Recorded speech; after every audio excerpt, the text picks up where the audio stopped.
Good morning. അപ്പോൾ നമ്മൾ രാവിലെ തന്നെ ഡെഡ് ലിഫ്റ്റിലാണ് കേട്ടോ ഫോക്കസ് ചെയ്തത്. കൺവെൻഷണൽ ഡെഡ് ലിഫ്റ്റാണ് ആദ്യം ചെയ്തത്. എനിക്ക് തോന്നുന്നു ഒരു 5, 6 വർഷത്തിന് മുന്നേ ഞാൻ സ്ഥിരം ഡെഡ് ലിഫ്റ്റൊക്കെ ചെയ്യുമായിരുന്നു.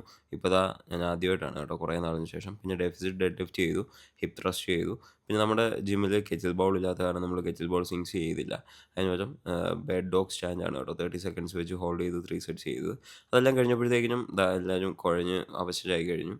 ദാ ആ റൂമിലൊക്കെ കിടക്കുന്ന കണ്ടോ. അത് കഴിഞ്ഞിട്ട് ഞാൻ വീട്ടിൽ വന്നിട്ട് ഫുഡൊന്നും കഴിക്കാതെ തന്നെ മാളുമായിട്ട് പോയിട്ട് ബ്ലഡ് ടെസ്റ്റ് ചെയ്തു കേട്ടോ. മാളുവിനും ചെയ്തു, എനിക്കും ചെയ്തു. ഞങ്ങൾ 2 മന്ത്സ് ഒക്കെ കൂടുമ്പോഴത്തേക്കിനും കൊളസ്ട്രോളും എല്ലാം ഒന്ന് ചെക്ക് ചെയ്യുന്നതാണ്. അത് കഴിഞ്ഞിട്ട് വീട്ടിൽ വന്നിട്ട് നമ്മളൊരു 5 ഹോൾ എഗ്, അപ്പം, ബീഫൊക്കെ ആയിട്ടാണ് കേട്ടോ ബ്രേക്ക്ഫാസ്റ്റ് കഴിച്ചത്.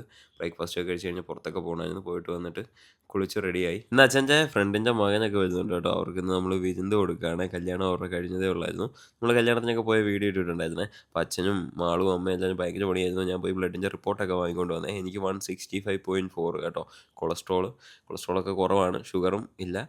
കണ്ടോ. അപ്പോൾ ഞാൻ എത്ര എഗ്ഗ് കഴിക്കുന്ന ആളാണ് നിങ്ങൾക്കറിയാലോ. അത് നമുക്ക് പിന്നീട് ഡീറ്റെയിൽ ആയിട്ട് പറയാം. പിന്നെ അവരെല്ലാവരും വന്നു. കുറേ സമയം ഞങ്ങളിന്ന് സംസാരിച്ചു. അവരൊരു 5 മണിയൊക്കെ ആറായപ്പോഴായിരുന്നു കേട്ടോ പോയത്. പോയി കഴിഞ്ഞിട്ട് ഞങ്ങളെല്ലാവരും കൂടെ വീട്ടിൽ ഇരുന്ന് സംസാരവും കാര്യങ്ങളും ഒക്കെ ആയിരുന്നു. മാളുവിന് മുടിയൊക്കെ അമ്മ കെട്ടിക്കൊടുക്കുന്നു. അതൊക്കെ നോക്കിക്കൊണ്ടിരിക്കുന്ന അച്ചാച്ചൻ. ഇതാ കണ്ടോ. ഇത് കണ്ടു കഴിഞ്ഞാൽ എന്താണെന്ന് തോന്നും. മാങ്ങയുടെയൊക്കെ കൂട്ടിരിക്കുന്നത്. ആക്ച്വലി ഇത് പിസ്തയാണ് കേട്ടോ. നമ്മുടെ ഈ ഗൾഫിൽ നിന്നൊക്കെ കൊണ്ടുവരുന്ന സാധനം ഉണ്ടല്ലോ, പിസ്ത പൊട്ടിച്ച് കഴിക്കുന്നത്. അത് നമ്മുടെ നാട്ടിലൊക്കെ ഉണ്ടാകുന്നതെന്ന് പറയുന്നു. ടേസ്റ്റ് വൈസ് അതുപോലെയൊക്കെ തന്നെ ഉണ്ട് കേട്ടോ. എത്രത്തോളം അതാണെന്ന് എനിക്കറിയില്ല. പിന്നെ നമ്മൾ ഡിന്നറും ഒക്കെ കഴിച്ച് സാൻജിയും കളിപ്പിച്ചിട്ട് പോയി കിടന്നുറങ്ങി. Bye bye.